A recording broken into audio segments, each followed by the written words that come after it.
My guest today is Abhijit Iyer-Mitra, a man who needs no introduction. Abhijit, we are at a time when the entire world is looking at India like what will be our response.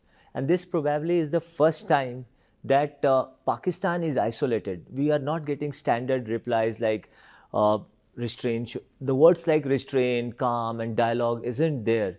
So, do you think Pakistan is, how do you think actually India made this possible? How it got isolated? So, this is the first time they've been isolated in the last 6-7 years. If you go back to 2019, when Article 370 was abrogated, literally nobody was supporting Pakistan. Pakistan went on screaming, screeching, how can they do this and that, international sanctions, whatever. Nobody, literally not even Qatar, whose Al Jazeera keeps supporting them, came out in their support, number one. Ayatollah Khamenei from Iran maybe put a tweet or two on the suffering of the Kashmiri people, but nothing about Pakistan's claim or anything like that.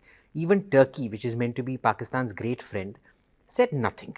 So, they were very shaken up by that because it's the first time, 2019, when they were absolutely no supporters whatsoever. Now, this has become much worse since then because you had the, Balakot strikes and things like that. Again, there was no call for restraint per se. At the same time, there wasn't unconditional support for India either. Yes. This time, India is announcing to the whole world. That time there was ambiguity. Will we do something? Will we not do something? This time we're openly telling the world. I mean, imagine the Prime Minister going to Bihar and speaking in English. That wasn't for the local audience. That was for the international audience. Calibrated, like. Very calibrated. He's done it over and over again. Are you seeing anybody call for restraint? No. America, in fact, the Secretary of State and the Director of National Intelligence, they've both come out and say we stand by India. The National Security Advisor has come out and said we stand by India. Do you think China, or probably which country do you think will come in Pakistan's support, if at all India goes for a full-scale war or full-scale attack in response to Pahalgam? See, China's thing is, China is not going to help Pakistan till the situation becomes very dire. Now, when we say situation becomes dire, we need to understand, even a month of war is not going to bring China into it. If you remember the Korean War, it is only when General MacArthur pushed the North Koreans all the way back up to the Chinese border that the Chinese intervened, right? So, even here, the Pakistanis keep making the mistake in war game after war game that we've done in different places. What ends up happening is the Pakistanis always think the Chinese are going to support them. The Chinese never come support them. And the people playing that are former Chinese army, air force generals and things like that. They never come. And at the end of the game, they always ask the Pakistanis, why did you expect us to come? And there's a standard pattern that emerges from these, that every time China and India get into a fight, simulated fight, the Pakistanis jump in immediately. But every time India and Pakistan get into a fight, the Chinese do not get into it. So, this is a very standard pattern. Also remember, the Chinese are extremely cautious of the Pakistanis because they don't believe the Pakistanis can deliver. Pakistan has taken a lot from China. Yeah. China has given them nuclear weapons designs, several nuclear weapons designs. Their big design, their small design for the tactical weapons and things like that. They've given them support at the UN Security Council, vetoed several decisions and things like that. In return, Pakistan had promised them, we will keep India off balance and we will run two insurgencies for you, the Punjab insurgency and the Kashmir insurgency. Historically, which means Indian troops will not be able to focus on China. Today, China is looking at Pakistan and saying, listen, we gave you everything you wanted. You failed so spectacularly. Why should we trust you now and give you anything? Okay, one thing is the map that actually comes into play, like that's why China is a natural ally. People think. It may not be true, and that's where I want you to weigh in.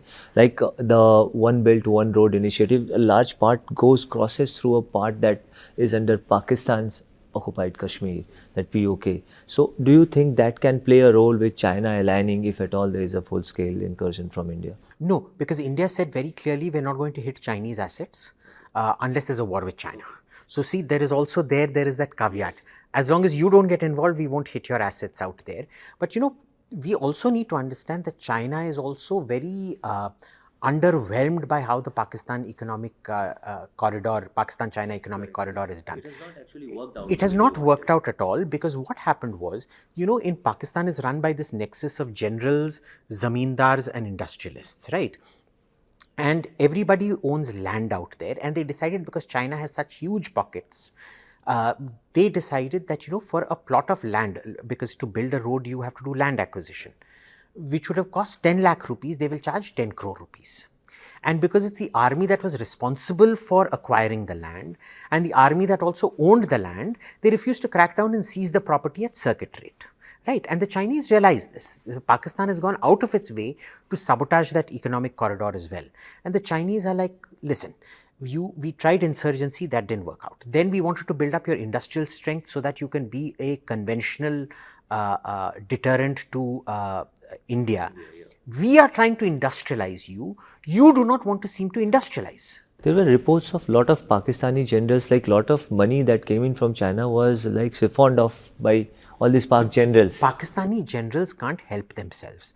They're like a little child with a cake in the room. You go away for half an hour to do something. Do you really think the cake is going to be on the table? It doesn't matter if it's a kid's birthday or something. Do you think the kid will be able to resist the cake? No. Pakistan is like that. Understand, China or Qatar, two of their close allies, they have enough reserves that Pakistan's entire national debt can be written off like that in one day if the Qataris and the Chinese want. They are not doing it. Why are they not doing it? They are not even giving them loan relief. They are not giving them interest payment relief. Why are they not doing it? So they are very, very upset. Now, will the Chinese do something like say, oh, you should maintain restraint? They will try to be very even-handed and things like that. But military intervention in support of Pakistan, forget about it. Maybe we can think about Chinese military intervention if our troops surround Islamabad and things. I don't think that's going to happen. But if they surround Islamabad and, Lahore is much closer, I guess. Lahore is much closer, but honestly, I've never been to Lahore. If you've seen videos of Lahore, do you really want to go into a public toilet like that? No. Okay. Thank you. Abhijit Iyer-Mitra, thanks for giving your time. Thank you. Thank you for having me on. Lovely talking to you. Thank you.